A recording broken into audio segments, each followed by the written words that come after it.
hashtag for Kyle. For Ninong. For Ninong, there you go. For Ninong. Prayers up. How about Ninong Strong? Ninong strong. Hey, bro, you're a milk guy. This guy is a calcium expert. Daryl is wearing a tracksuit. And he's wearing glasses, and he looks like Vector from Despicable Me. That guy from Despicable Me. Welcome, everybody. Welcome back to the Large Guys podcast, the best show not on television. And I'm your host, Joseph Quiray. And we are joined by three special guests. This is not the three other people that usually join us. If you're watching on video and you're like, who are these? These aren't the people that are usually on the show. No, these are three totally different people. One thing that I am very happy about is to record an episode with all Houston natives. We don't get that very often, but to have a couple homies from where I'm from the greatest city in the world, it's an honor. It's always a privilege. So I'm just going to introduce all three of our guests. We're going to start with, at least from what I'm seeing, we're going to start from the top left. So we'll start with Robyn. Robyn, how are you doing? Can you just please introduce yourself, let people know who you are, and also since we're talking about creative spaces, just let the people know what type of creative spaces that you're currently in. Hi, my name is Robyn Tuazon. We're all based in Houston or from Houston. So I do mostly photography, I guess you could say. That's what I do as a second job or on the side for fun, for work, and for just my own creative work as well. Currently, I'm more focused in live music photography.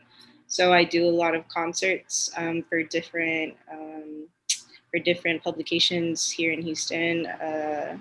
I freelance and contract with Houston Press, and I also do work for a couple other blogs for friends where I'm either doing just photography or a combination of concert reviews as well. So I also am trying to do better at writing and contributing in that way as well. And that's been really fun. So sometimes I write concert reviews as well. And then I'm also part of, I guess, the vintage scene, vintage apparel, vintage clothing within Houston, and also just in, I guess, the US. I've been fortunate enough to make a lot of friends through the vintage community, and that's been really fun and exciting and proven to bring a lot of really fun opportunities, because within vintage, everyone's always trying to show their clothes. Like I'm wearing a vintage Southwest Airlines crew neck right now. And people always want fit pics and always looking for photographers and trying to make fun things regarding the clothing that they buy or sell or trade. So I've been able to collaborate and work with vintage stores, vintage flea markets, and just people who really enjoy the clothes as much as I do. So I do a little bit of that as well. Awesome. All right. Thank you, Robyn. And we're going to go next to, at least for me, the bottom left will go to Chu. So Chu, would you like to introduce yourself to everybody? Hey, my name is Bryan. I also go by Chu.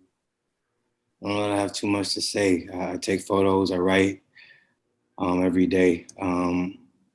At times, these writings and these photos, they turn into something that I'm able to materialize and share with others. And just doing my best to enjoy this life, enjoy the people around me, enjoy my experiences, document those things, and share them with whoever is willing to read or listen. Awesome. All right. And last but not least, we'll go to the person in the bottom right for me, JJ. JJ, would you like to introduce yourself? Oh, I think you're muted. Of course I am. Yeah. I'm sorry, that was so good. Of course it was. Well, I'm JJ.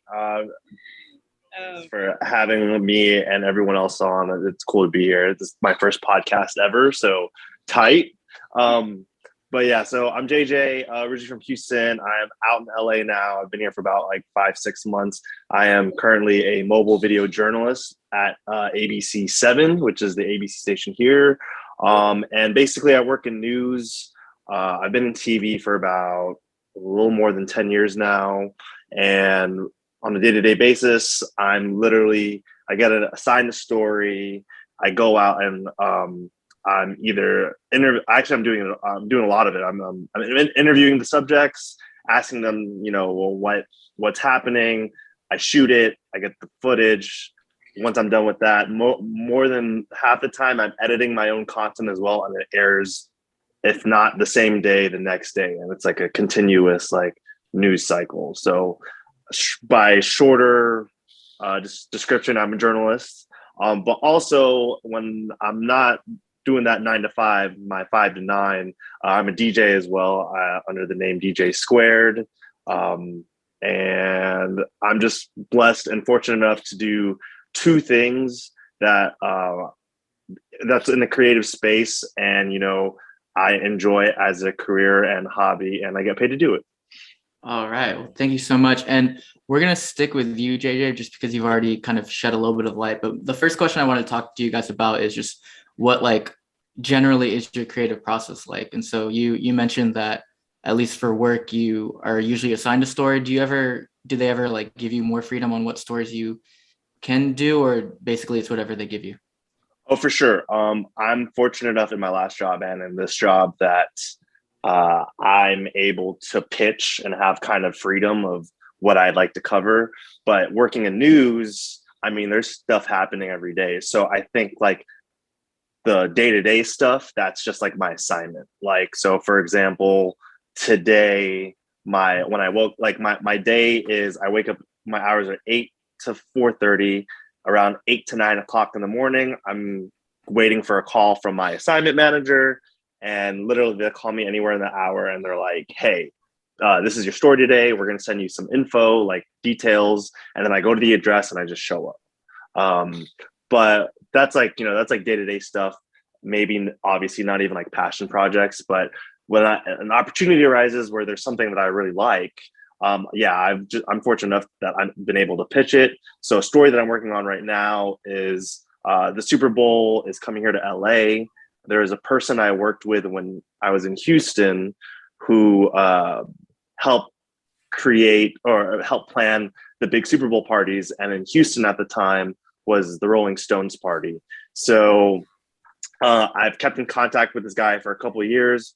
And when I found out that the Super Bowl wasn't going to be in LA, and I found that out literally a couple months ago, even before moving here, I reached out to him because I knew he's based out here. And I was like, hey, there's anything that you have going on with Super Bowl this year, let me know. And we got on a call, and basically what they're doing is his company is representing, who is it? That's a Sports Illustrated, the Sports Illustrated party.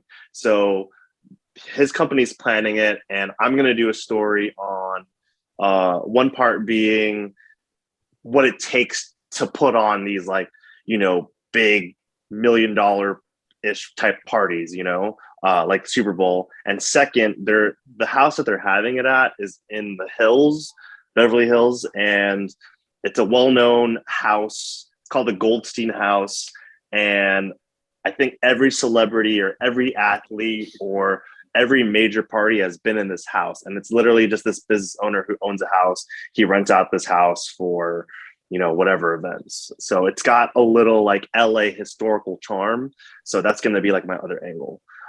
So to round it all about, I do have the freedom to pitch whatever stories I like, especially if I'm passionate about it. But I also do have those day-to-day stories that, it's work, it's still work at the end of the day. Right. And do you work with a team when it comes to the production and the editing, or is it mainly on you? Yeah, so I'm a one-man band pretty much. And I am part of a team, but day to day, I'm pretty much I'm on my own. There'll be some days where I'm actually paired up with a reporter if a reporter needs my help on shooting something, which is actually what I'm actually used to. I'm not so used to being a one-man band the entire time. but I'm capable of doing so. But like today, I was working with a reporter today, so Okay. I with that said, even though I do a lot of my own content by myself, I am part of a team. I report to my boss, and I'm able to pick my teammates' brains or my coworkers' brains, whatever. Like if I need to.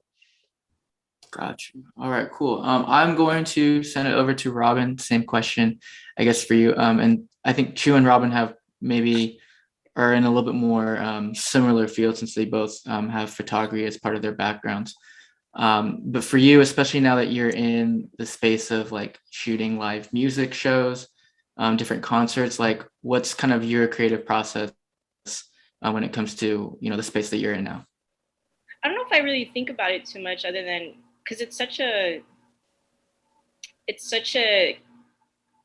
I guess, I feel like such a niche like area because there's so much you can't control in live music photography. Like you literally have on for the most part, if unless you're a tour photographer where you have like full access, then when you shoot for a publication or for yourself, you're so limited sometimes in what you can do, and you can't. It's not like you can tell the artist to, hey, like stop, I didn't get that shot, like or control lighting, Right. and you really have to be learn how to adapt really in a really fast-paced environment of just trying to get your shot without getting in the way and kind of being hidden as well, and not to ruin the experience for the fans, the audience, and just the artists as well. So a lot of the creative process actually comes in the post edit and just editing your photos. So I think that's something I'm still trying to get better at, and whether it's like Lightroom or Photoshop and just different apps, and just trying to be better about learning things and how to just make cool edits and make it fun. But in regard to like my own stuff, I guess, I feel like it kind of depends on my mood or what's happening in my life, because this isn't something that I do full time. I kind of lean towards creative things or creativity when I'm like stressed with like my full-time job, I guess, or when I just see things that I don't know, just if I'm out and I'm with the right people or by myself, I don't know, just things kind of come to me when I'm drive. And I just kind of make a note of it, either in my phone or on paper, and just like kind of revisit it later. Or sometimes I notice things maybe that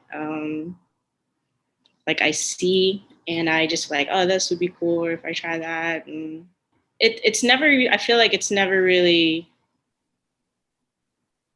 formal, I guess. Like sometimes I seek it out and sometimes it just kind of comes and I just kind of roll with it. And I feel like if there's time for it, if it's meant to be, it kind of happens. But if I'm trying too hard to make it happen, then it probably wasn't meant to like be carried out, or at least not then or ever.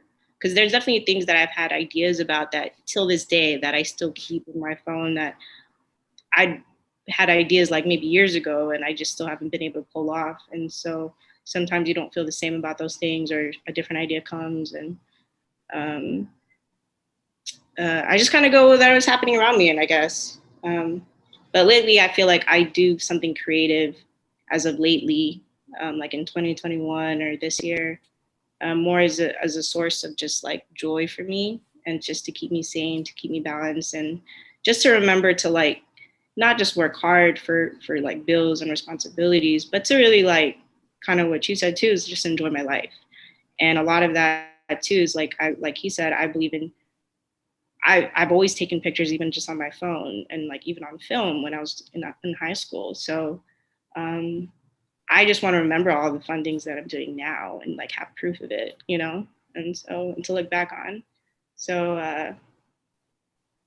yeah, I don't know. It just kind of feels like it doesn't really feel like work as much as it's just me doing something that's just natural to me, I guess, and just having fun with it and just seeing where it takes me. I don't know if that answers the Yeah. question. No, that was really good. Yeah.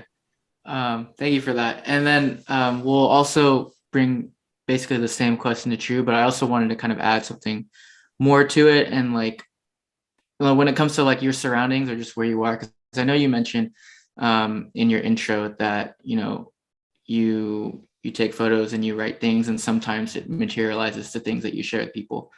How do you kind of like, because I assume there are things that you have maybe decided, I'm just going to keep that for myself. And then there are other times where you're able to decide like, okay, I'm ready to share this with other people. So like in terms of like that process, how do you, I guess, decipher like if something you've created is just best kept for yourself, and or if it's something that needs to be shared with other people? Great question. I feel like that's like the dilemma for Definitely, yeah. any artist, you know. It even took me a while to just be able to recognize myself as being an artist, but you know, the desire to hold all of these experiences, all of the vulnerabilities, all of the you that was required in, you know, crafting or making whatever it is you've made, while equally having the desire to share and connect with others through that piece or through whatever it is you've designed or put together. And so I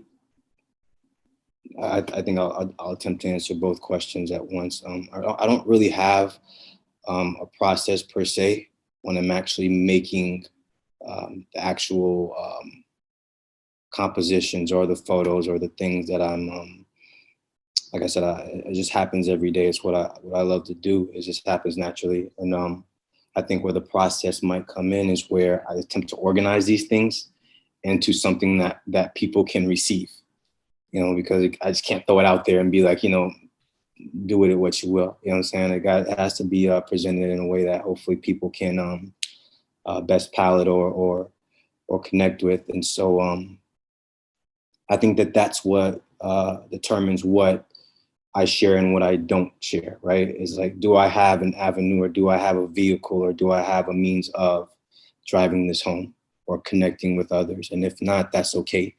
It doesn't make the photo or the composition or the idea or the effort any less valuable.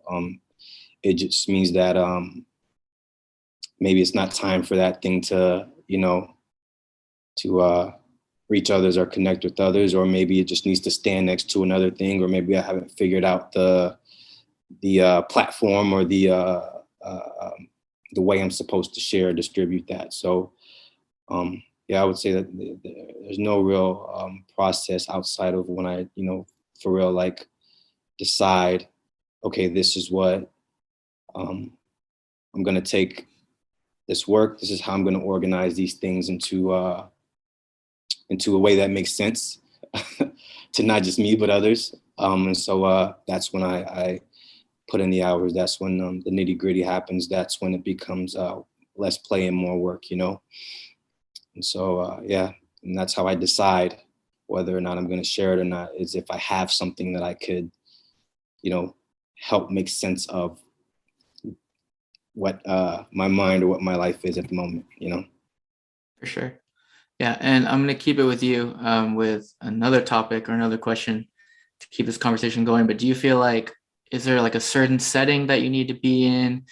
Does it need to be like really quiet? You got to have like music on, like when you're going through like, or just even trying to get inspiration, even before you even like pick up a camera or anything? Like, do you have to be like outside for a long time, like in nature? Something I was talking about before we started recording, like, does, you know, being in a certain city or like, you know, like, you know, since, you know, you live in Houston, like, do you kind of like feed off of kind of the energy of your own city or like wherever your surrounding is? If you know me, I'm largely indoors. I'm largely introverted, right? And so even when I be out, I'm real selective about, you know, who I'm with, or how long I'm there, or like what's going on around me.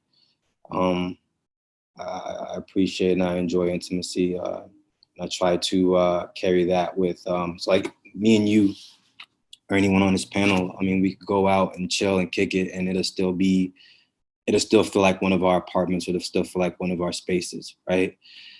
Because you carry that with you where you go.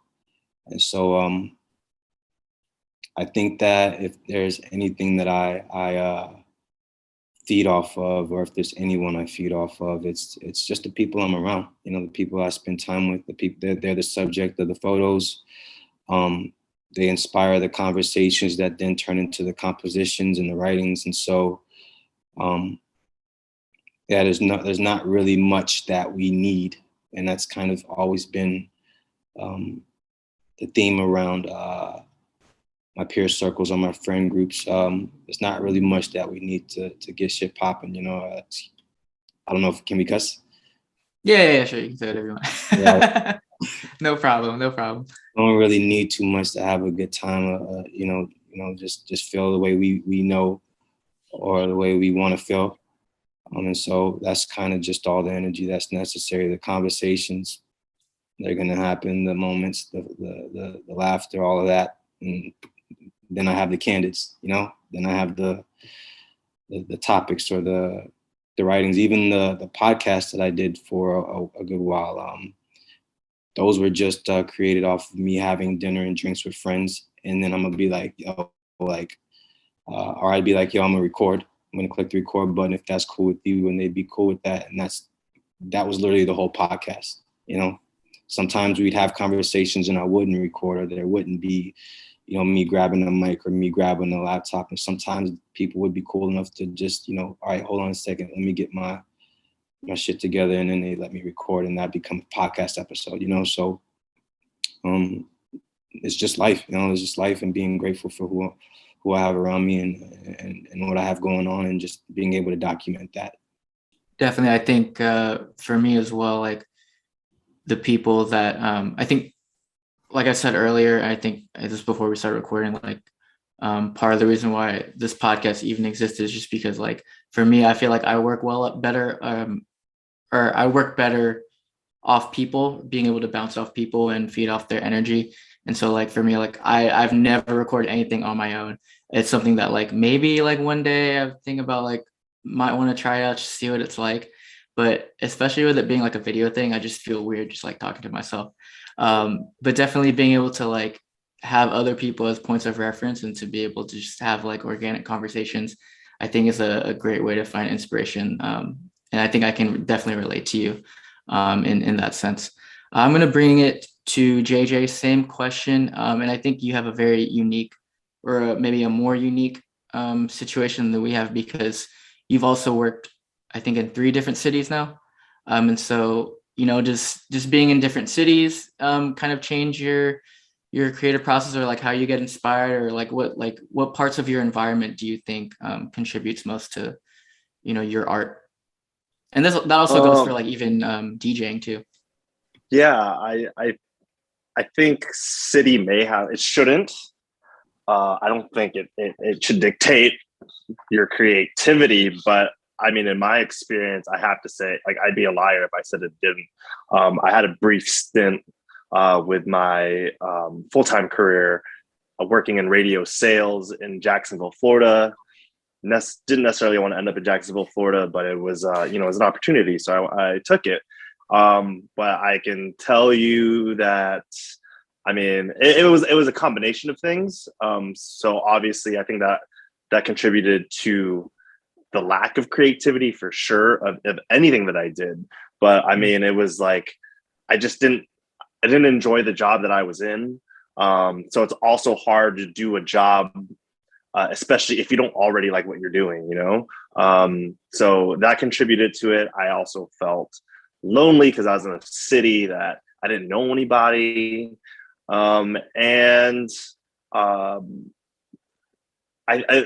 thing that contributed was living in Florida, or northern Florida, I should say, coming from a city like Houston, where it is diverse, where you see so many faces and shapes and whatever. I mean, in Jacksonville, Florida, it was always me being one of the very few Asians there. And then hopefully it's maybe changed by now, but when I was there, this was in 2015. I mean, it was either black or white, maybe sprinkles of everything else in between, but it's either, you know, black or white. So, you know, like I said, coming from a city like Houston, I felt out of place immediately wherever I went. So whether it was at work or even when it was just the gigs that I was DJing, the gigs that I was able to DJ out there. Yeah, it's just sadly those things can contribute to, you know, how creative you can be, or how it can damage your creativity, right? But yeah, I think other than that, I mean, I kind of like what everyone was saying was obviously the people around you, whether it's like your family, your friends, or just people that you talk to, encounter every day. I think that is always going to give you some sort of level of inspiration or creativity. I mean, in my job, just interviewing people day to day about whatever story you know I've covered. It's the days where I unintentionally meet somebody and then you walk away with either a lesson or even a friend, you know, just like you walk away with something. And I think those are the, you know, those are the kind of moments that really show like what really, you know, inspires you to make something or to create something, right? Definitely. All right. If we like ask each other questions, I just had something. Yeah. Like what he was saying, like you For say sure. it was in Jacksonville. I think we've all had like a season or like a city to where it's like, okay, I wouldn't prefer this, but then maybe in like retrospect, you'd be like, okay, I see why that was necessary, or I'm able to see the value in my time there. So like in reference to Jacksonville, do you feel like there was something that you might have made, or something that you might have done, or someone you might have met or acquired within yourself that like now makes sense in retrospect? For sure. And it's funny because I feel like we've even had a conversation similar to this, like, you know, in recent memory. But for sure, I mean, like, that was a little background about my time. Like, so, you know, I've always worked in television. I've always wanted to work in TV. Leading up to this opportunity in Jacksonville, leading up to graduation, I had taken an entirely different route from creating content to sales. And it takes a different kind of creativity to thrive in that as well. And also like a specific personality to sell. But a lot of people were telling me at my internship back in Houston at the TV station was like, you'd be really good at sales. Like you should consider it. There's a lot of money to make, blah, blah, blah. So people seeing something in me at the time was like, well, I know I've always wanted to create content. I've always known I want to be a video producer, but people are telling me that I would be good at this. So that was my chance for me to like, all right, let's take a stab at it, right? And then obviously, like I was saying earlier, I ended up being in a job I didn't really care about. You know, I got sad, depressed, whatever. Wasn't thriving as much as I wanted to be. You know, fast forward 6-7 years later, what it's taught me is that then I thought I didn't know if I was ever going to go back to creating content or getting back in television. But, you know, you fast forward how many years later, I'm exactly where I need to be. So that's literally the lesson that I've learned. I mean, and then especially speaking volumes to where I'm currently at now, working in television. I've always wanted to work in LA. It was either LA or New York, but LA more for me because I'm originally born in New York. I'm from New York. I understand the hustle out there. It's different. So LA was always like more attractive to me, especially since like, you know, LA's Hollywood. So even before college, even before Jacksonville, when I knew I was working in TV, I knew I always wanted to be there. So the Jacksonville thing happened and then I got laid off. I had to come home. I considered doing a TV job out there, but I was like, why would I work in a smaller market if I've already had experience in a bigger market? Might as well just go back home and figure it out. So I went back home, and that's, you know, when I told myself I'm going to get back into TV, and by some way, somehow, I'm going to end up in California. So, you know, I literally got here in September of 21. It's 22 now. Like, literally looking back on those Jacksonville days, like, yeah, I had probably some really bad days out there, but the whole experience itself was meant to happen for a reason. It helped me get to where I needed to be now. And I think it just taught me it sounds so cliche, but it's so true. Like if there's something that you've always wanted to do, you know, you'll get there if you really want to get there, if you really push yourself to get there. So I feel like with all that said, like now I think I don't know what my goals are right now in LA.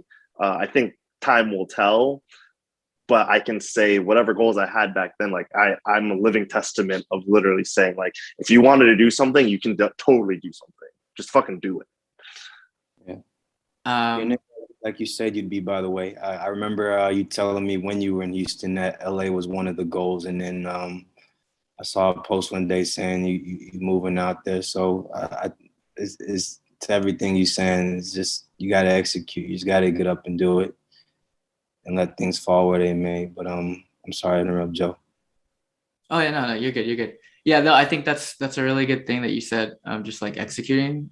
Because like I guess for me, I'm not really into the whole like New Year's resolution type stuff.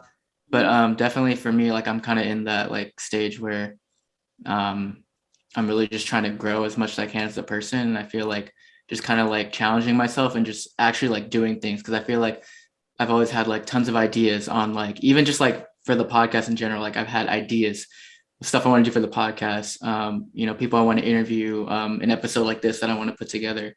And like, it's ideas that I like sat on like all of last year and like just never even like made enough effort to actually make it happen. And for me, I'm just like, no, this year, like I really just want to like do things. Like if something like comes to mind and I think it's a really good idea, like I should find a way to do it instead of just sitting on it and like thinking, oh, this has so much potential, but then like I'm just, you know, sitting at home binging Netflix, which I still do, but like I'm also doing other things, you know, besides that. So definitely that part that you mentioned is very relatable, I think, for a lot of people.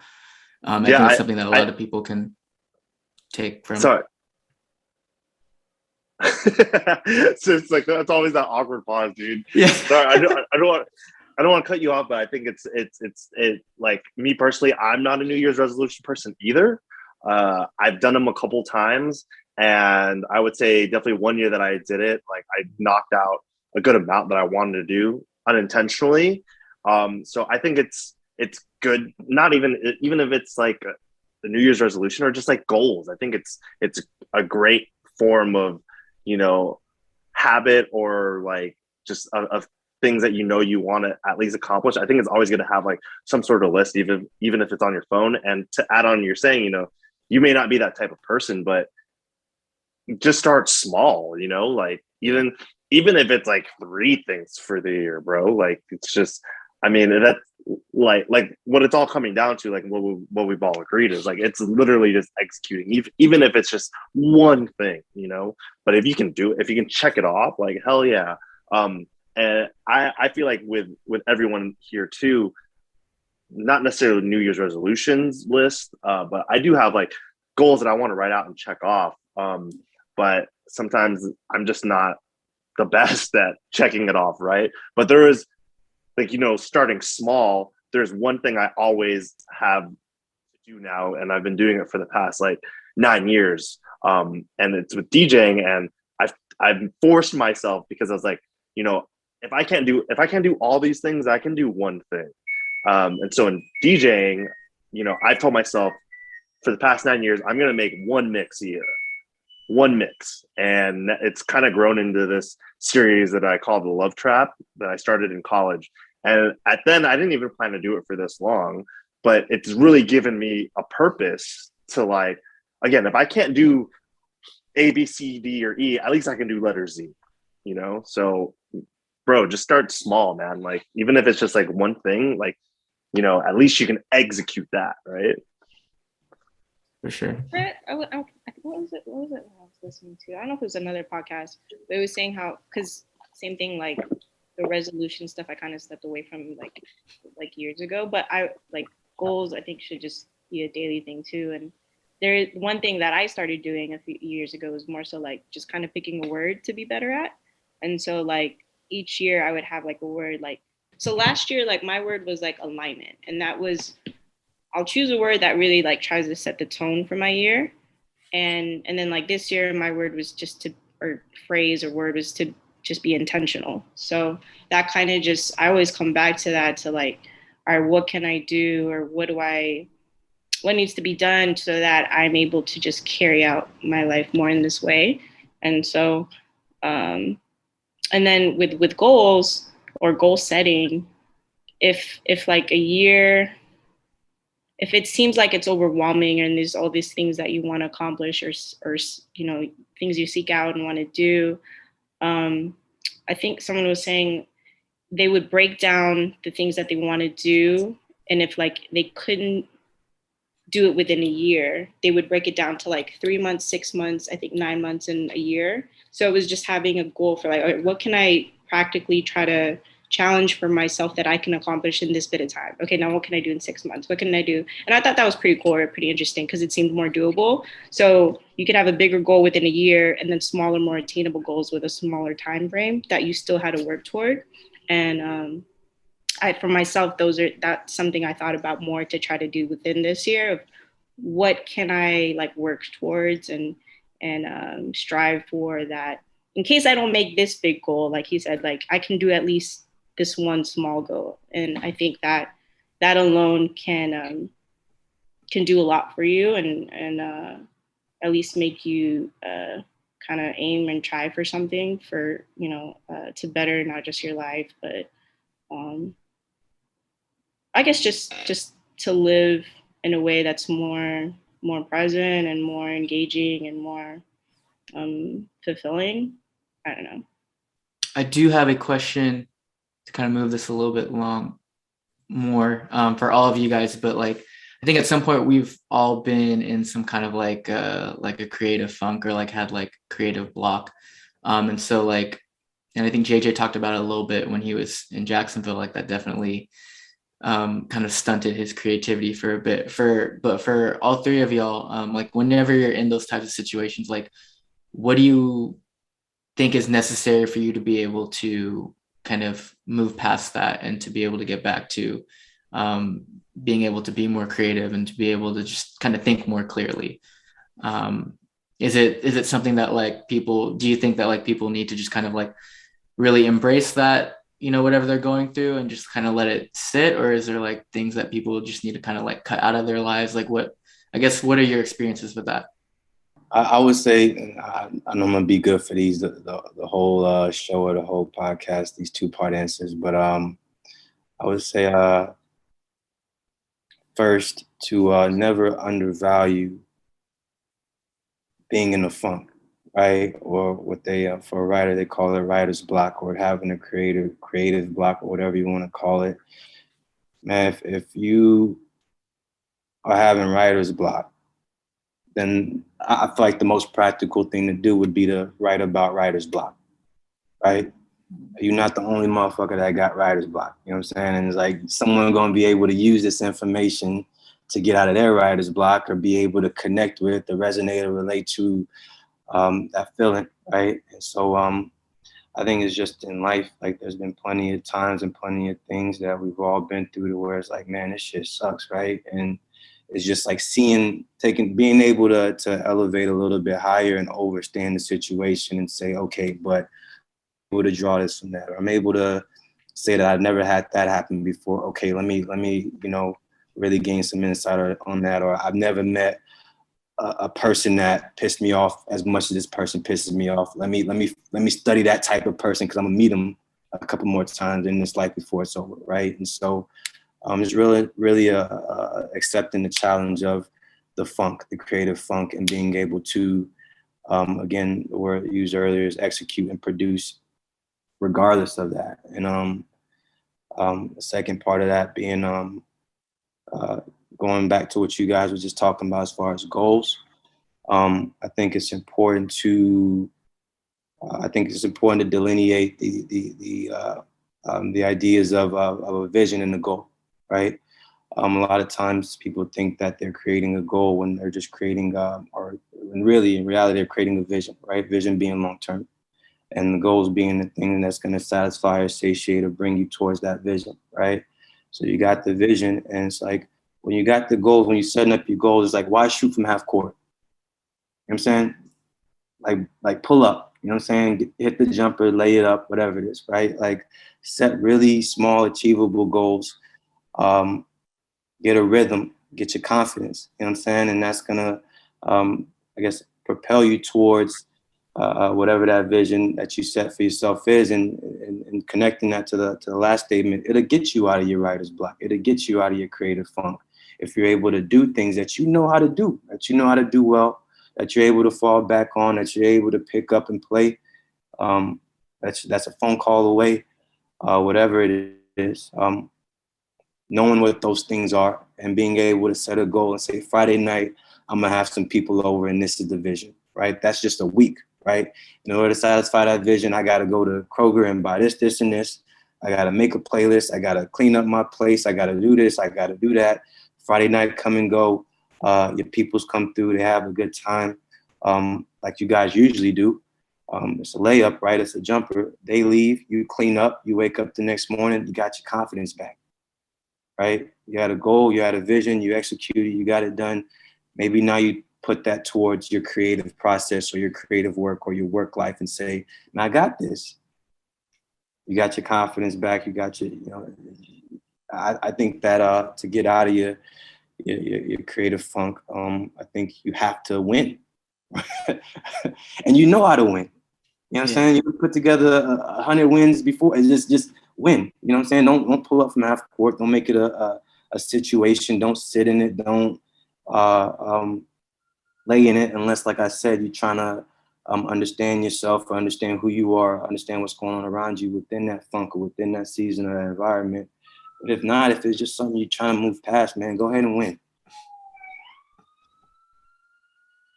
For sure. Yeah, I definitely agree with like the small, like starting small. I think basically everyone has said that. Like for me, some that like I used to never do was like make my bed. And I was telling somebody at the beginning of the year, when I was just kind of like catching up with them and sharing with them just like stuff I've been going through. I was like, yeah, man, I was like, I'm just trying to do things that like I used to not do. Really try to like, because I feel like if I can improve my life, like it's got to start with, some of like the small stuff. Because like at the time, like even like with just like this podcasting stuff, like the end of last year was really difficult on me. And like there are a lot of times where I just didn't feel very creative like at all. And I felt like I was like really trying to force myself to like make something or come up with ideas. And like nothing ever felt like really genuine. It all kind of felt really forced. And that's part of why like we didn't have much going on at the end of last year than we had at the beginning of the year. And I felt like for me, like not feeling as creative, part of it was because like there were just things that I wanted to improve on that were like more day to day for me. And so like one of the things is like making my bed. And I was telling my friend this, and he was like, "Yeah, it's crazy. I read something that somebody said, and they said something as simple as just making your bed. Like you've already achieved something in the morning. Like you actually did something, and like." Anytime that you like walk by your room and you see that your bed was made, you just kind of remind yourself, hey, like I did that already. I've already done something today. So like that's something to like work off of.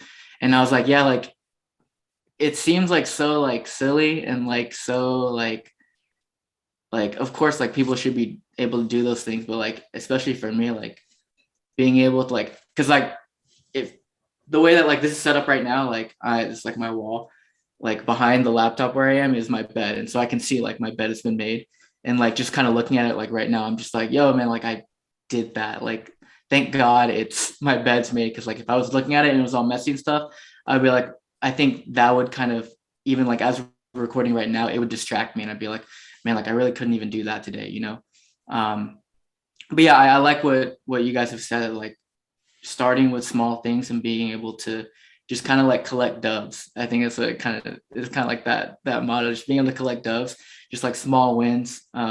It'll eventually add up and get you to something even bigger, whether you know it or not. Does anybody have anything else? I think that's why people like tidying up, or I've heard people like when you tidy up, I've read, it's just that same feeling of making your bed or putting shit away and having a clean space. It just makes you that much, like you said, it does something to you and it makes you feel better. It feels like you've accomplished something, which then transcribes into carrying out other things. So that's something I've definitely tried to get better about even over the years too, and just those little small habits.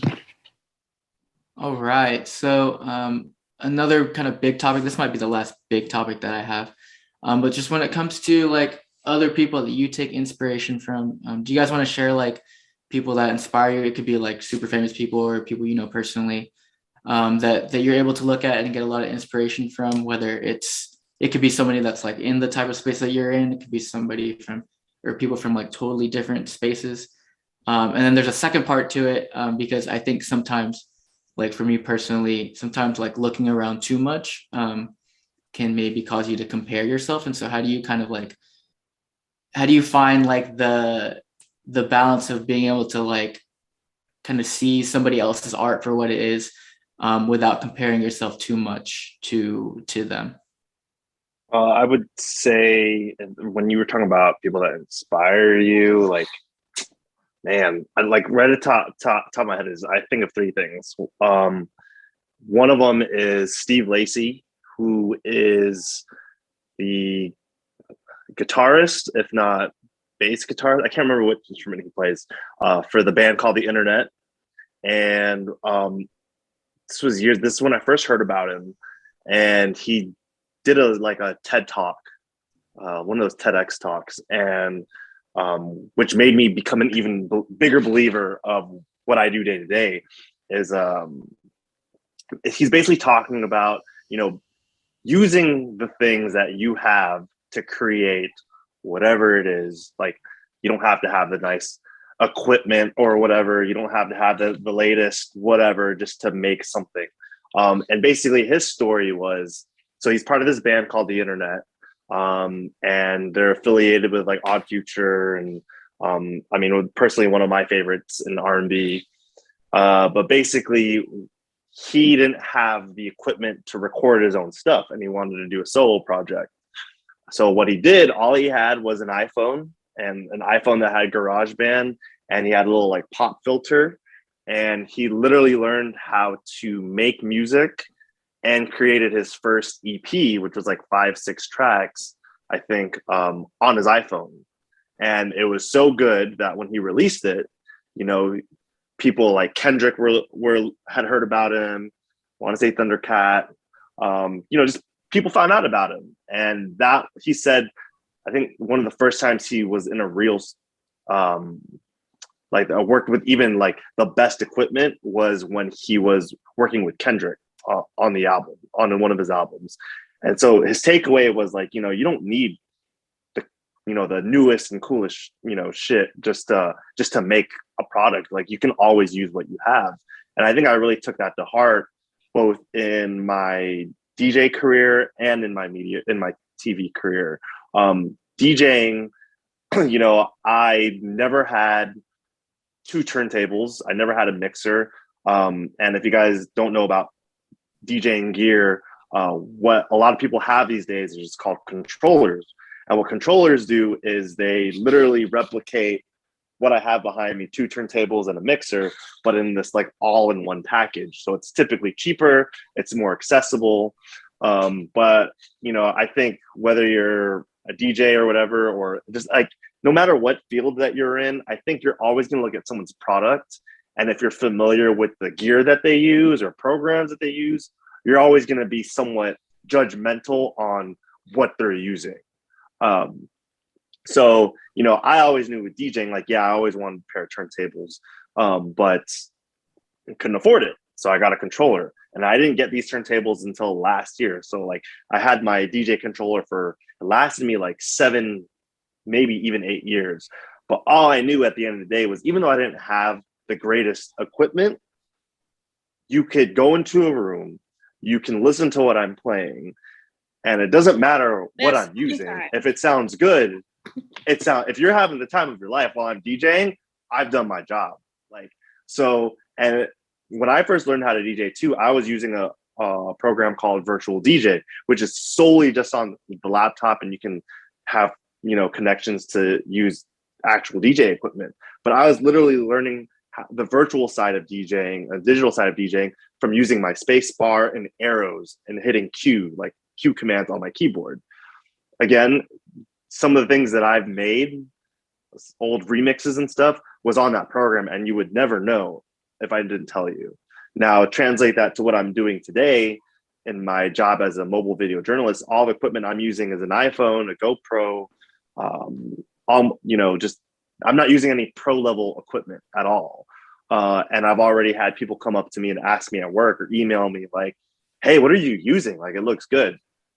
Then I tell them, like, I'm just using an iPhone. So that to me is true, like, stamp of approval. Like, you can literally use anything.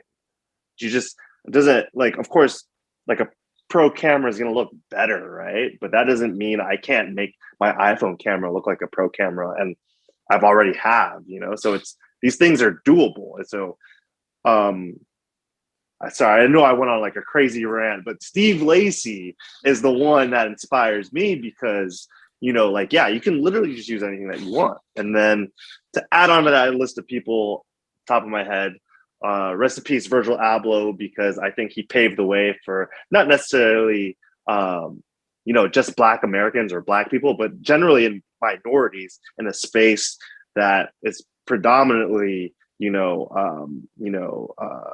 run by what's the Caucasians and Anglo-Saxons, like he was one of the first to do stuff, to do what he did, and then generally in my career, I would also say any, if not minority, specifically any Asian American in my industry, because we're very underrepresented.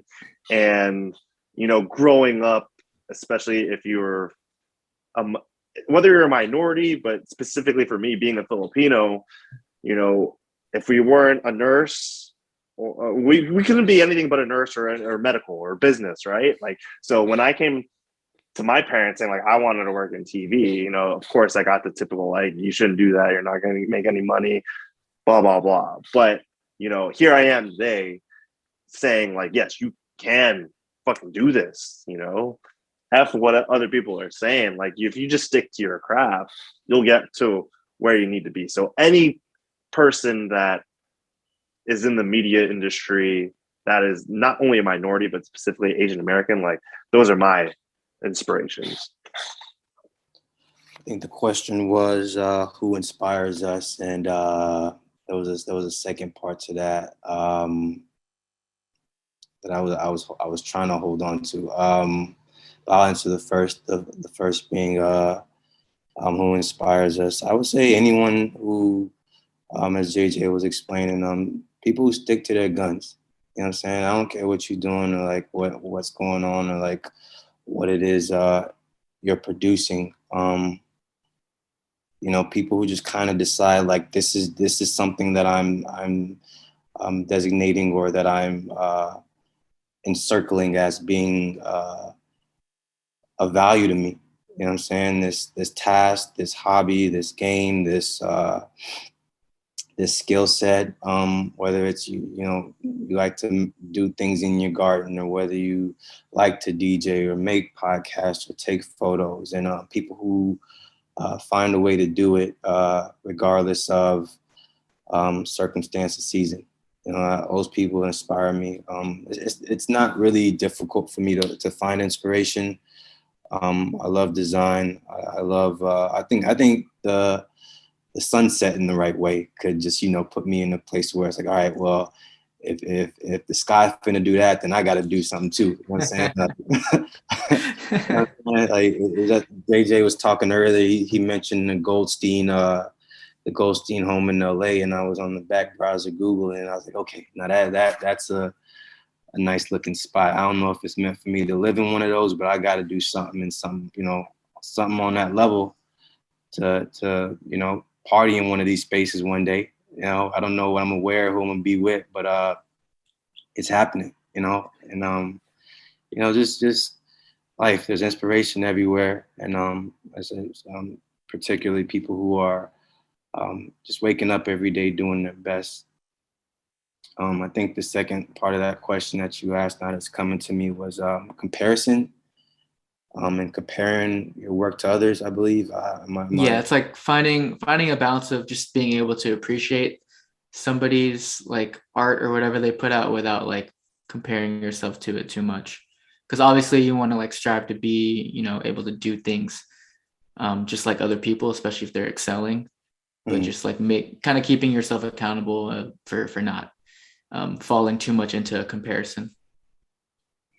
I think comparison comes with commodifying. You know, when you make a commodity of your craft or your work or yourself, and you're looking at the other person's work as a commodity, then that's when it's necessary to compare, right, or to compete, because it's a product now, and you're determining that the value is attached to whatever the dollar amount, the amount of attention, or whatever it is, right? And so I think that when you ask yourself, another thing he said earlier, Jay was saying earlier, it was you know, in relation to sales.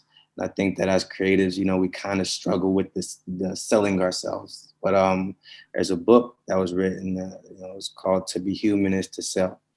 And there's a couple of salespeople I listen to, Brad Lee, and there's a couple of people I follow online that are in that space. And you realize that you're always selling yourself, right? You know, at a job interview, you're selling yourself. As you go around looking for apartments and you know, you sit with these leasing agents, you're selling yourself, right? When you're interested in someone of the opposite sex and you're trying to get to know them, you're selling yourself. And so you're kind of always doing that. You're selling yourself. And I think it's important to know that the purpose of what it is you do or what it is you're selling to someone is to answer or have a solution for a problem, right? Just to echo him again, is to answer a question or to have a solution for a problem. And when I look at my work and I look at someone else's work, and I ask myself, are we even trying to find the same solutions? Are we even trying to answer the same questions? And the answer is probably no, right? They have their reason for what it is they do. And once you touch base with the reason for what it is you do, you're able to say, it's not even in the same, you know what I'm saying? Maybe we're using the same medium, using the same equipment. Maybe our work is put up in the same room, you know, yours on one wall, mine's on another. But we're not even answering the same questions. We're not even trying to find the same solution. So I can appreciate them for what they're doing in the parts of their lives or the parts of others' lives that they're trying to represent or to find a solution for. And I can fall back into mine and understand that, did my work serve its purpose? Am I satiating or solving the questions or the problems that I sought out to solve? If the answer is yes, then I can live with that. Right. Nice. Yeah, I mean, I agree with everything they both said too. And I think that, especially with like social media and just, especially if you do the creative thing, or I mean, any job really, I guess, where you look at yourself and look at others and you like scroll or whatever, and just knowing yourself and know like how you react to things. For me, I think when I'm like making things or if I'm taking pictures for a show and I'm looking at people who've been in it like longer than me, I just kind of just always remember like, well, I'm me, and like they're them, right? And these people have been doing it way longer, or maybe they just started. It's like, it's really not my business. And if anything, I've kind of just learned to train myself to really appreciate people's work and just have that motivate me and inspire me and just be like, oh, that's some cool shit. And like, I want to do something like that and just do it my way. Right. And, or maybe it's similar and it feels similar, but I'm not going to let it stop me from trying, because we're all influenced. Even people before us were influenced by things, and it all kind of just goes full circle. And so, and there's nothing wrong with even doing the same thing and just there being like options and just, you know, it doesn't mean people won't listen to it or watch it or consume it. And I was also going to say, taking a step back with, I didn't get to answer your question earlier, but you were talking about a creative funk. And I was kind of laughing because I've actually, since I really became or really dived into my creativity and photography or whatever, I've actually never really felt like I was ever in a creative slump. Like I'm always inspired by the things around me, the people around me. And if anything, my problem for myself was just not having the time or the resources to carry out and execute all the things that I wanted to do. And if anything, I was like, man, I got too many ideas, like too many things I want to do, and not all of them would manifest in the way that I want, but it's like literally in my phone or in my head, I'm like, like I want to do it all. And like, I guess though, like in terms of people, not just the authors or the photographers, the content creators, the movies, the music, the artists, whatever, just everyday people I come across, whether they're even like you guys too. And I've had individual conversations where we sat down or we've created together or we worked together in some form or fashion. And I'll look at you guys and like even you doing this podcast and even JJ does the music thing and like with you in his previous recordings or his book that he made in the books he's made in the past, it just makes me want to go after it myself in my way. And we all have a story to tell. We all have our way of doing things. And I've just kind of learned to like appreciate what I see in front of me and just have that, like I said, just kind of enjoy it for what it is, respect the person's, because that's their story, that's their work, that's their experience. And like, and I think that who am I to like compare who, like what I'm doing, what I'm trying to do to what they're doing, and just like enjoy it for what it is and like celebrate those people. And I've been fortunate enough and lucky enough to have that also reciprocated back to me. And so I mean, yeah, like I look at little things and I think it's funny when you was talking about the sun, because it's like, yo, like light, especially natural light or the right song, and just, when you're driving, it's just the right coffee, the right sweater. It's just, those little things can just really do something for you or for me, and just be like, man, like it just can turn your day around or really just inspire and motivate me to want to do some shit. And I think that's just learning how to like see the world and just appreciate the little things and be in a state of gratitude all the time for like the things you have, the people you have around you, and just to learn and to enjoy that and make the most of it. And I won't say like artists, because I feel like there's just too many, but I'll at least say like I think like these three guys here, I've definitely been influenced by, inspired by, and continue to just like cheer and like be like, yo, do your thing. And it's really cool to be a part of, even with this podcast, and just to sit down and hear everyone talk and share and know like everyone's history too, and just know like, oh yeah, I remember that, and to be a part of that is just really exciting. And yeah, I don't know, it's just there's never enough. Like I'm always just like, I'm always inspired by every little thing around me and the people around me, and I think that's what kind of carries me. So I'm just grateful to be here talking with y'all. So, I mean, I think what's important, and I think I still have a lot to learn, but I think one thing that's really worked for me is, yeah, it's like, I think you're always naturally going to compare yourself to others. Like we're human, right?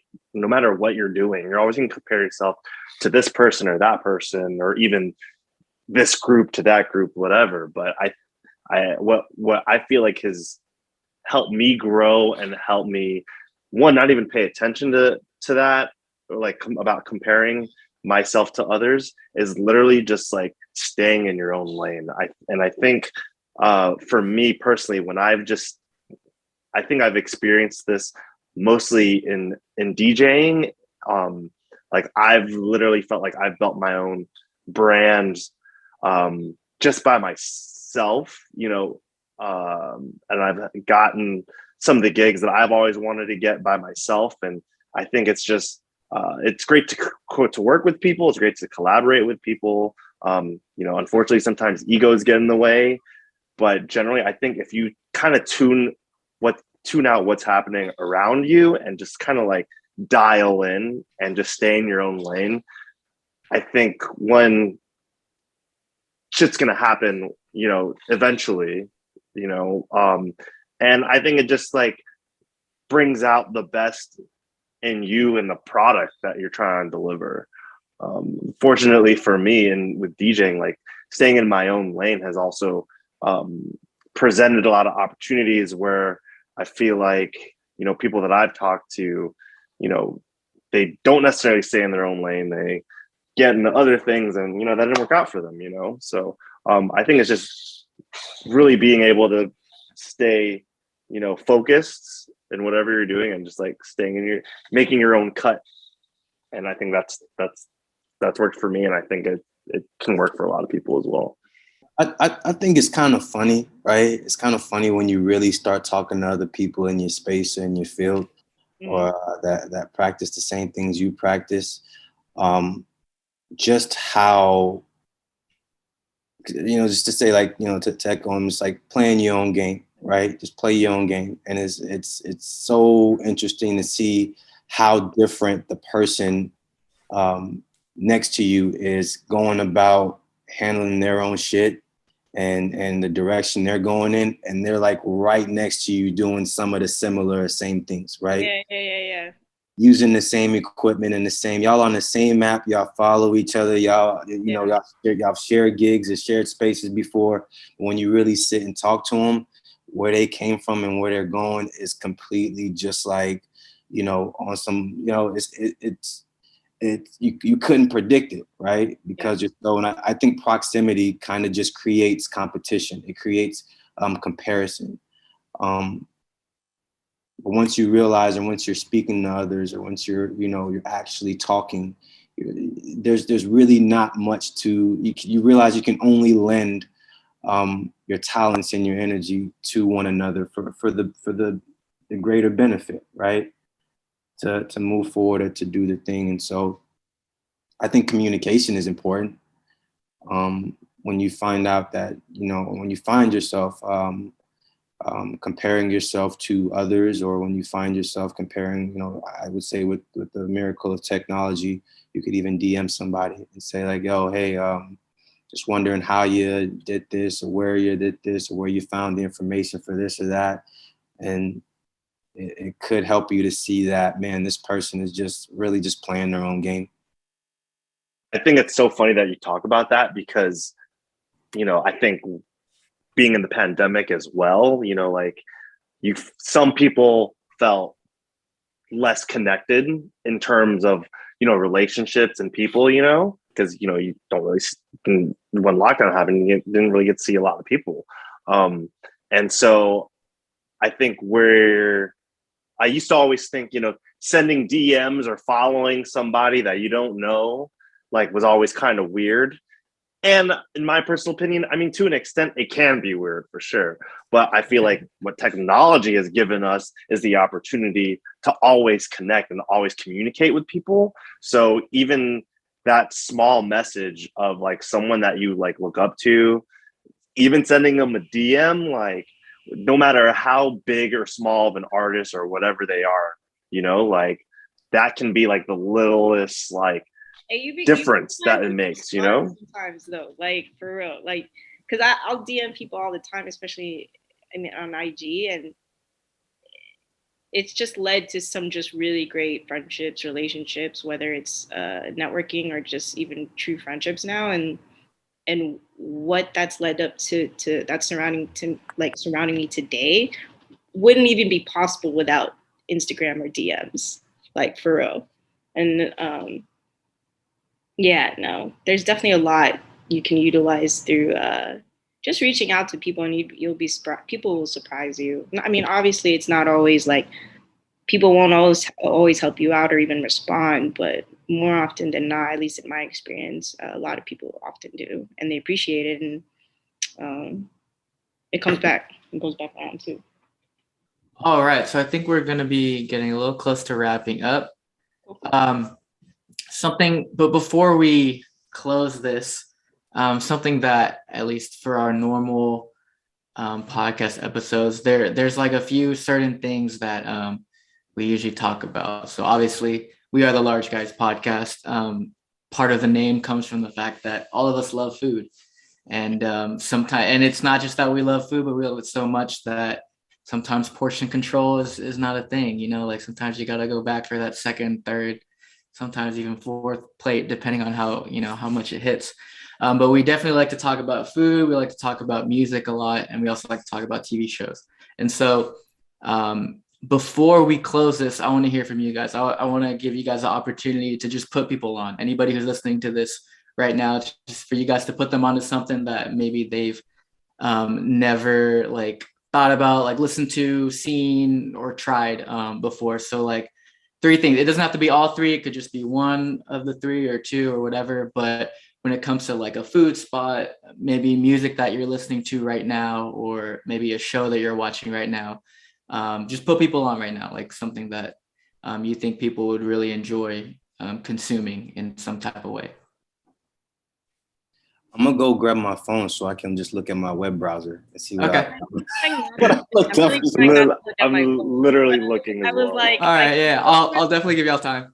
but I'm just with someone. I was watching her before we began. I'll start while they go through their phone. So I mean, she's just one of many. I mean, between even just me, the 3 of us, and even Joe too. Like these 2 guys are like Chu and JJ are 2 guys of 2 of 5 people. I'll say that, who's like as much music as I listen to. I think they listen to as if not equal, if not more. And so that's a lot of music. And so across the board, like doesn't matter what genre. So I think for me, I've been more on like a Thames vibe lately. So I really like her work, and in terms of music. And then food spots. I mean, I live like near the city, within the city in Houston, and so a place that I've been going to a lot more frequently and more consistently has been Empire Cafe, which has been around for years, but I'm really learning to enjoy going there at nighttime, and I've gotten cooler with the staff there too. And there's this one chick, shout out to May, because she makes not only like some of the best lattes, but her playlist on Spotify is A1. Like I just got it from her the other night, and it's just like hit after hit. Like it's not even mainstream music. It's just like music that I thought I put together, like a playlist I thought I put together. Right. And so shout out to her, Empire Cafe, great food, great scene, great vibes, great drinks. If you're ever visiting Houston, definitely go through there. And then what was the other one? You said TV shows.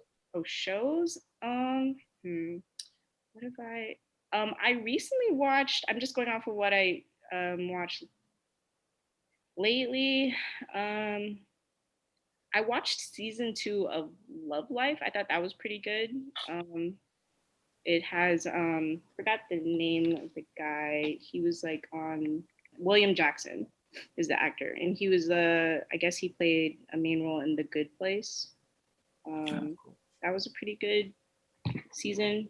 And then can't think of anything else. Oh, I guess I finally caught up. I mean, I was late, but I finally watched like some of the more Marvel TV shows, and I think you probably even talked about it in your podcast, probably. But like, I really enjoyed Loki. I didn't think I'd like it, and Loki and Hawkeye. I kind of liked Loki a little bit more than I thought I would. Okay. That's about it for me. And then I've just kind of been rewatching the earlier seasons of The Walking Dead. Nice. Yeah. What about JJ or Chu, whoever? Right off the top of my head, TV show that you have to watch if you haven't heard of it, because I still can't believe that it's over.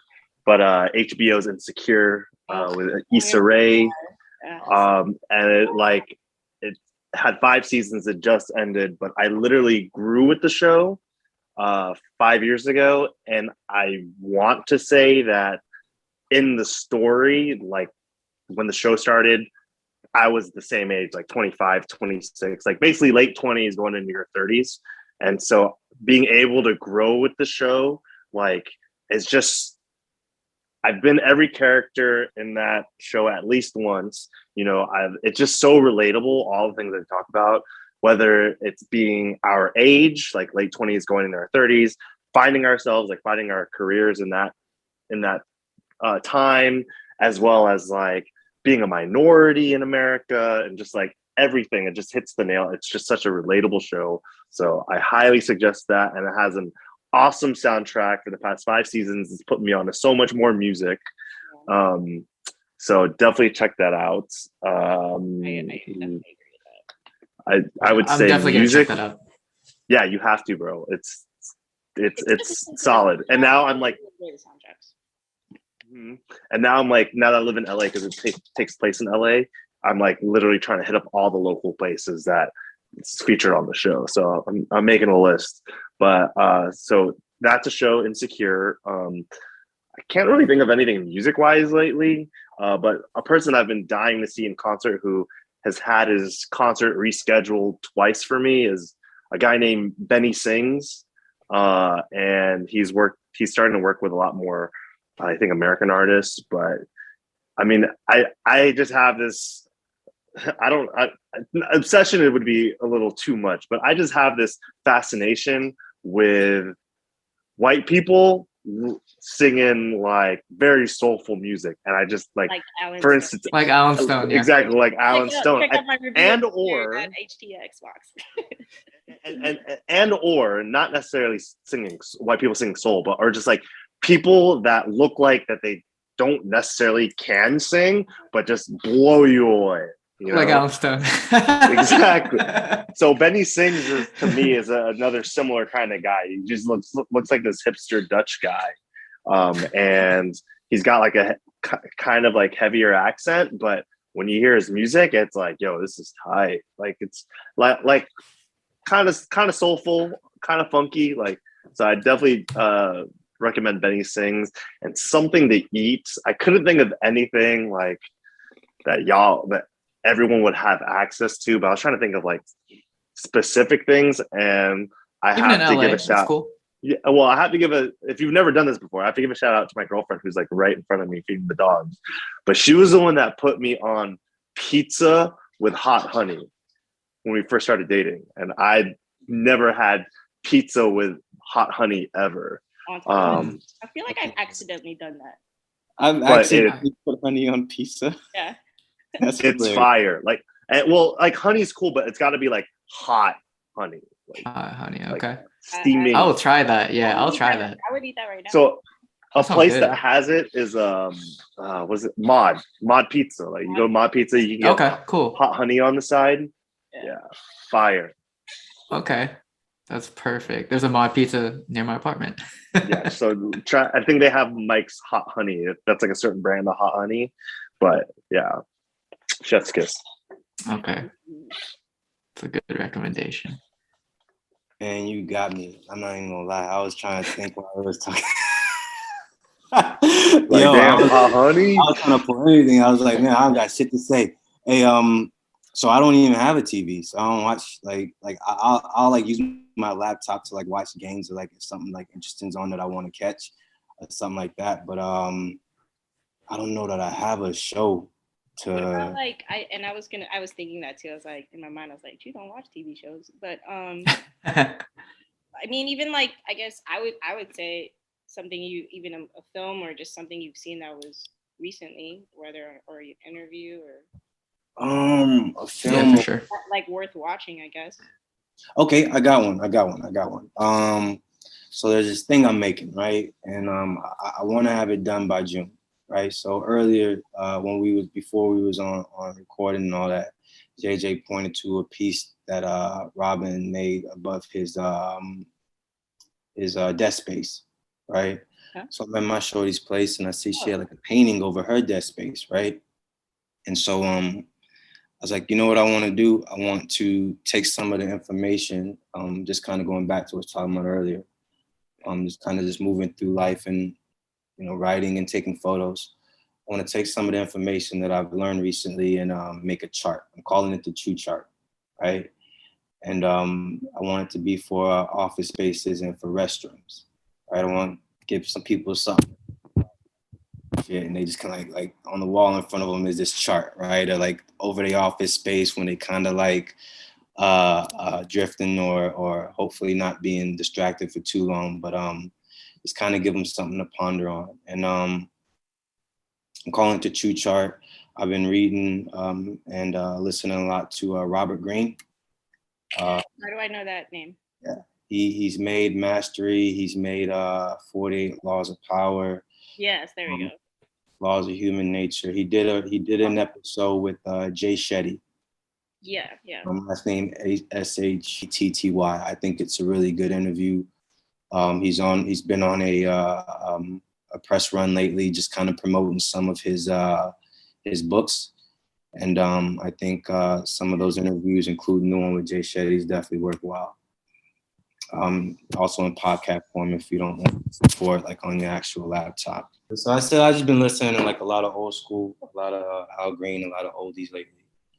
Come home, get in my groove, and maybe I don't have something new to share as far as music goes, but I do come home, and one of my ways of kind of relaxing, unloading is I put on one of my haptic devices, and this one is called a Wooger strap, and you kind of wear it like around your waist or around. I'll be legit at Trader Joe's like with this like under my sweatshirt. I laugh because the way you're holding it, I thought two things. One, it looked like a giant watch. That's what I thought too. And then it also looked like a small mini wrestling belt. That's also what I thought. I literally thought, I was like, oh, is that a title belt? I was like, sick title belt, bro. That's great, like a title belt. I won the day, right? I kicked his ass, so I come home and put on my title belt. But no, it's like a music tens unit. I'm laughing. Yeah, it's like a haptic device, and so like what happens is you plug it in, you put it on you, and you connect it to your phone or whatever you play music from. It actually sends the bass and percussion to the strap. So you got a smaller version of your vest. Yeah, so and this is the bigger version that she's referring to. This is called. No, that's the real championship belt. The There championship you go, vest. yeah. Championship vest. Yeah. I really got to do well that day to earn that one. But yeah. Whatever's on is I put it on and I kind of just tidy up or cook dinner or whatever needs to be done in one of those, and that's kind of just where music has been for me lately. I think the last one was food and then podcast. Yeah, we just added podcast. To add podcast? Yeah. Yeah. What podcast have I been listening to is what you're asking? Yeah. That you think people would enjoy. Let me see. Besides the Large Guys podcast. Besides the Large Guys podcast. Don't worry, I'll plug all of that at the end. Don't worry. Don't you worry about that. No, podcasts and shows. Let's see. I'll tell you guys what I've been listening to. This is terrible, man. James Allen lectures. What? James Allen lectures. James Allen lectures. Lectures. There are these guys called the Roommates. They're Houston-based. Oh, cool. They make really good podcast shows. There's this guy, his name is Habito Inspirador. I think I'm pronouncing it right, but he pretty much posts audio books. There's another one that I'll plug, and he does really good breakdowns of, it's called Insight and Perspectives with the guy named Joseph Rodriguez. He does really good reviews of books as well. And so, yeah, music and dancing and reading is really just all that happens in my place. And so, yeah. I don't listen to a lot of podcasts, and I feel like I should. I've also been saying this for like a couple of years, but I feel like if there is a podcast I do go out of my way to listen to, one of them is definitely is it called The Daily or something with the New York Times? Yeah. So I mean, like I'm not an avid news watcher, though I am watching a lot more news since I've been here, just because I work in news. But I think it's just like a pretty cool wrap up of them informing you like literally what's going on, but other than that, the other podcast-ish thing that I listen to habitually. And it's not an actual podcast, but they describe it as an internet radio show on Apple Music. It's Time Crisis with Ezra Koenig, who is the lead singer of Vampire Weekend. And he's had this show on Apple Music for, I don't know, maybe like 4 years now. And they do end up talking about a lot of random stuff though, but it's pretty cool. So basically they'll talk about random things, and one of the recurring segments that they have is called like fast food corporate history, like just random history about fast food or whatever chains or whatever, and then or it'll be something that, you know, something current. And then basically what they do, it's called Time Crisis because they take what they're talking about, so they'll take the year of whatever topic that they're talking about. They'll compare that year's top 5 songs on Apple Music, the current top 5 songs on Apple Music to that year's of the topic that they were talking about. Cool. Top 5 songs on Billboard. So you kind of compare what was popping then to what's popping now. So that's definitely a show I would put people on. Oh, another thing I would add to music is that for The Weeknd's newest album, I listened to the chopped and screwed version. Shouts out Candlestick. Yeah, that one was pretty good. That's a good dude out of Houston. I listened to that one last night. That was a good time. His last one was good. I haven't listened to his recent After one. Hours, yeah, I like it. Yeah. I think I don't know if I feel like I still like After Hours a little bit more, but I definitely was satisfied enough with this recent one too. But yeah, chopped and screwed version. If you know, you know. And then I would say for podcasts for me, there's quite a few that I like. I have like literally like a whole list that I usually send people when they ask me. But 3, I would say, so 1, Small Doses with Amanda Seales, who is on one of JJ's favorite shows, Insecure. And then Unlocking Us with Brene Brown, another one of my favorite creatives and people. The Gary Vee audio experience, Armchair Expert with Dax Shepard, and then another one that's been really life-giving for me is a solo, which is with Peter McGraw, and it's The Single Person's Guide to a Remarkable Life, and that one's really great. Nice. All right. Anybody else before we wrap up? Well, you, right? Oh yeah, I'll go. I'll go. Let me hear yours. For me, I'll start with food. A place that I discovered, I want to say last summer in Dallas. This place called, because I love chicken tenders. So like, obviously my go-tos, I'm always like, there's a Cane's like down the street, and then the opposite way, there's what's it called? There's a Golden Chick. So like, I'm always eating a lot of. I'm eating a lot of chicken tenders these days. But there's a place in Dallas I discovered last summer called Street's Fine Chicken, and they have some of like the juiciest chicken tenders I've ever like had. And it's one of those things where like, if you're cool with just paying a little bit extra for your chicken tenders, then I was just going there. They also have this peri peri sauce that you can dip into it. I've never heard of what peri peri sauce ever was until I got there. And then they also have this brie mac and cheese that is pretty crazy. I'm not gonna lie, it's pretty crazy. The joy on your face said it all, bro. It's because like as I'm just saying it, I'm like reliving the first time I tasted it, and I can just like I can just feel the experience once again. But it's definitely one of those places that like I've been wanting to take people to, that they've never been to it, and it's kind of like a newer place, I think, in Dallas. If you're from Dallas, it's off Forest Lane and Dallas North Tollway, if you know what that is. In terms of music, it's weird. Like I'll like listen to like a certain artist and then just let Spotify like do the suggestions on like similar artists. So like I've probably listened to a ton of artists recently, but there's a guy that the last Alan Stone show I went to in 2020, right before the lockdown, for the Building Balance tour, I think it was that show. Sam Henshaw, he's from London. He opened for him, and that was the first time I'd ever listened to him.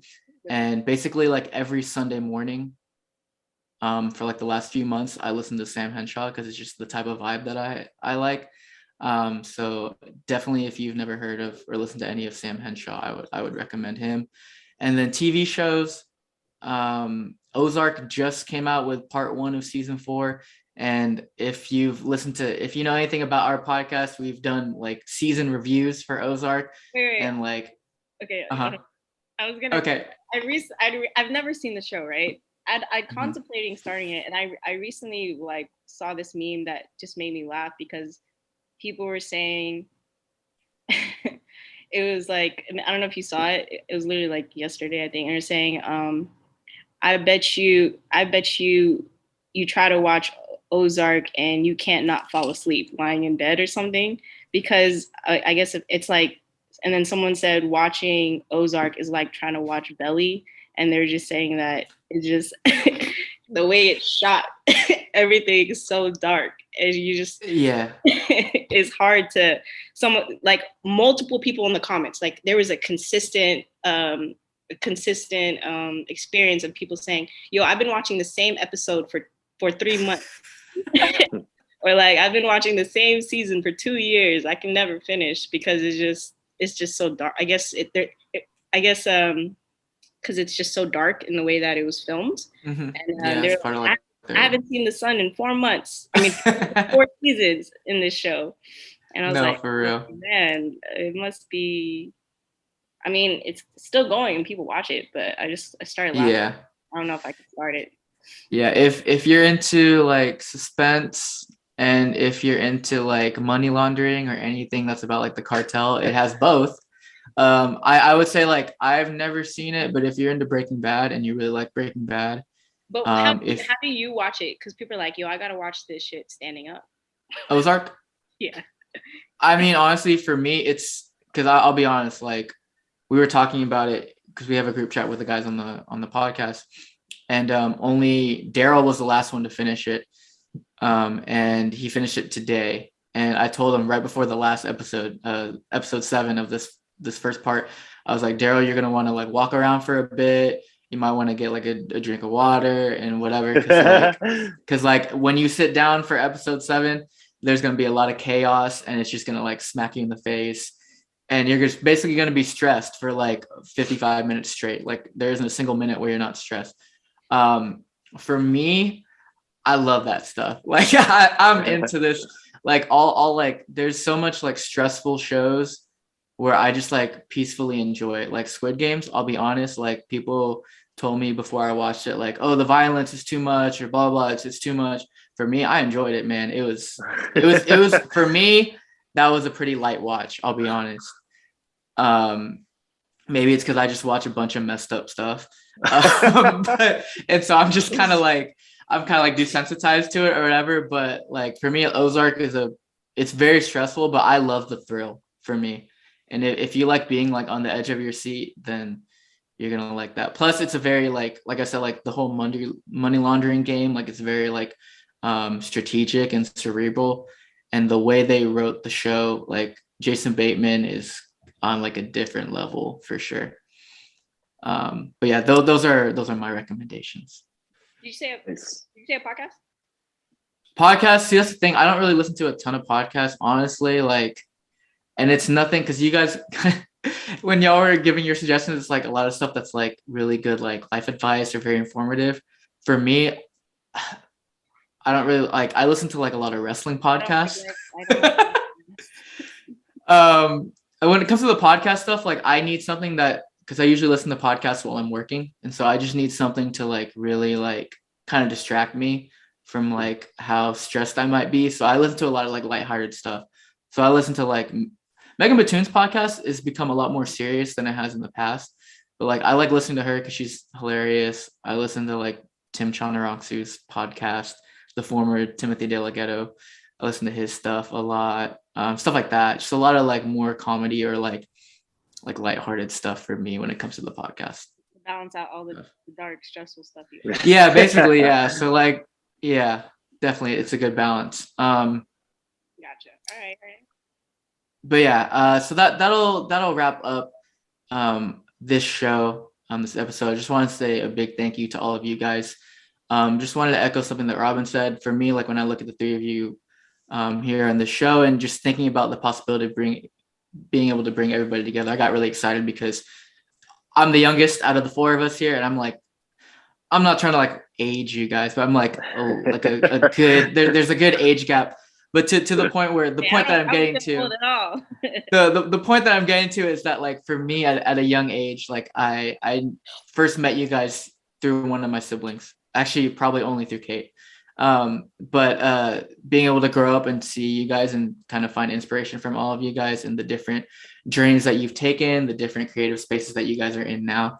It's been really awesome to see. And for me, like I am just constantly inspired by everything that you guys do.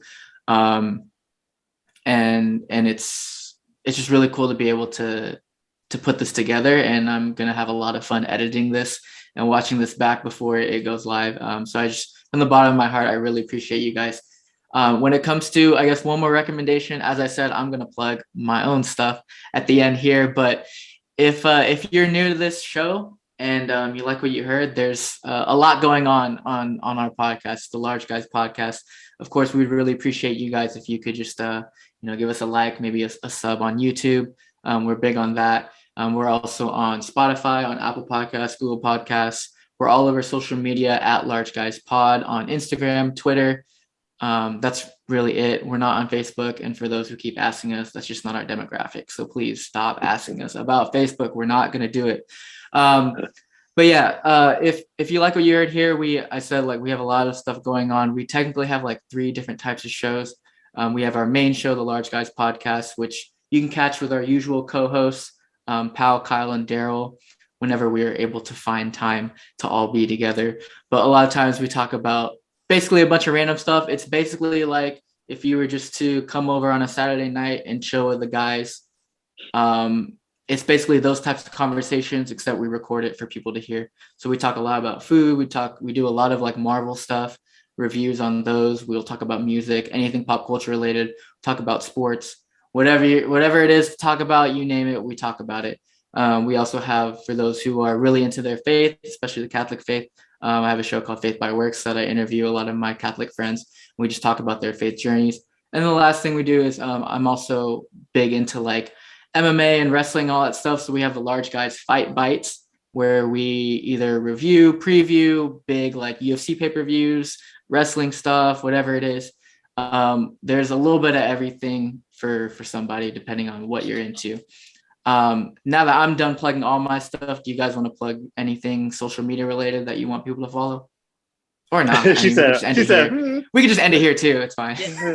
Go, Robs. I appreciate you for really putting it together. I'm not gonna lie. I was like, oh man, between our schedules and JJ's in another state. I mean, you made it happen, and I'm so proud to see like you said too. We've known you, especially me and JJ have known you for a really long time, and to see where you are now, just like you said, like even hosting us and being consistent in what you've been doing and just watching from a distance. Super proud, and just keep doing your thing and keep learning, keep getting better, and just enjoy it too, and just have fun with it. And your future self will definitely you'll thank yourself in the future, like looking back on the stuff you've made and the things you did. So yeah, we appreciate it. Thank you for having us. Yeah, dude. Very proud of what you're doing here, man. And thanks for having us, dude. Like, glad I could be a part of this. I think it is cool too that you got all 4 of us together. All of us together in one virtual room. So I think it's pretty cool. And leaving away with takeaways. It's just great hearing not only people that I grew up with, but like as we're getting older, just like maturing into whoever we're becoming. And I think it's really, really awesome to see. But other than that, Joe, thanks for having me. I don't think I have anything going on. If anybody needs a DJ in LA, I mean, I'm looking for bookings, so hit me up.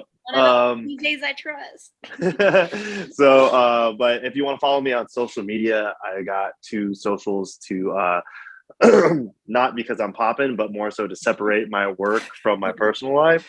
So also because he's popping though. He's also popping. My if you want to see what I'm doing in TV land, my social is JJ Zavalla ZAVALLA TV.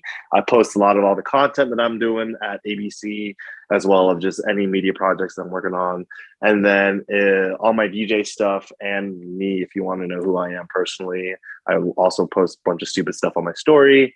Just search on Instagram DJ Squared. If not, Barack Babala, BERICBABALLA, which is a play on my real name, Jarek Zavalla, and I can tell you that story some other time. But find me on there. I post when my gigs are coming up. I do have I'll be in Austin, I believe. If you're in the Austin, Texas area, I will be DJing in Austin the weekend of I think I'm DJing the 20th. That's a Sunday at the Lucky Duck. So if you're in Austin, say what's up. And then I'll also be another upcoming date that I have is going to be San Francisco. I'll be DJing in San Francisco at 2 places. Second weekend of March. So just follow me on Instagram, and you'll figure out when I'll hopefully be in a city playing for y'all. If you ask Nice, he might send you some of his mixes. Yeah, for sure. Looking forward to another club trap or something. I really don't have too much to plug right now.